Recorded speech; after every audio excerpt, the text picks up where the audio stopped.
মজার এই খেলাটা দেখাতে আমার দরকার ডিম, কনিক্যাল ফ্লাস্ক, কাগজ ও আগুন জ্বালানোর জন্য গ্যাস লাইটার। বিজ্ঞানী, তাহলে আমি খেলাটা শুরু করছি। প্রথমে আমি এই কাগজটি মুড়িয়ে নিব। ভাইয়া, তুমি এখানে আগুন জ্বালিয়ে দাও। ঠিক আছে। তুমি এখন এই আগুনটা ফ্লাস্কের ভিতর ঢুকিয়ে দাও। দাও দাও দাও। দেখেছো বিজ্ঞানী, ডিমটা নিজে নিজেই ভিতরে পড়ে গেল।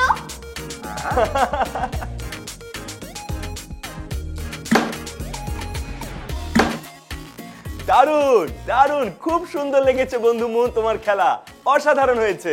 হ্যাঁ হ্যাঁ মুন, তুমি চমৎকার একটা ডিমের খেলা দেখিয়েছো।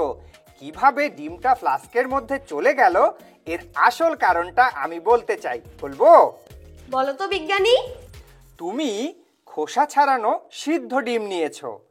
এরপর একটা কাগজকে ভালোভাবে মুড়িয়ে তাতে আগুন ধরিয়ে একটা খালি কনিক্যাল ফ্লাস্কের ভেতর ঢুকিয়ে দিয়েছো।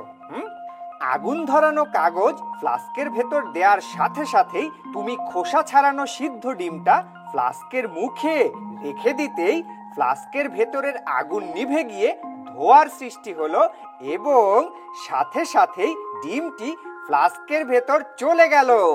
হ্যাঁ, এমনটা হয়েছে ফ্লাস্কের ভিতর বাতাসের শূন্যতার জন্য।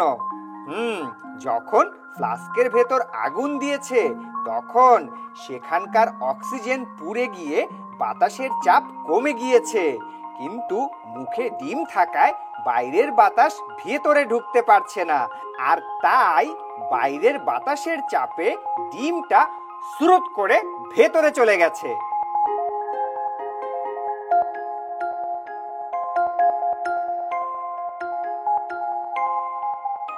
আমি কি ঠিক বলেছি মুন? হ্যাঁ, একদম ঠিক বলেছো বিজ্ঞানী। বন্ধু মুন, তোমার এই অসাধারণ খেলা দেখানোর জন্য তোমাকে অসংখ্য ধন্যবাদ। তোমাদেরকেও ধন্যবাদ।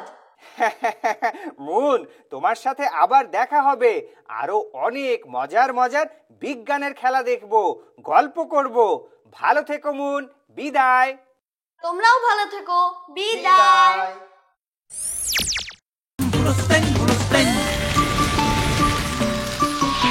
দুরন্ত। ফেসবুকে ফলো করো এবং ইউটিউবে সাবস্ক্রাইব করো দুরন্ত টিভি।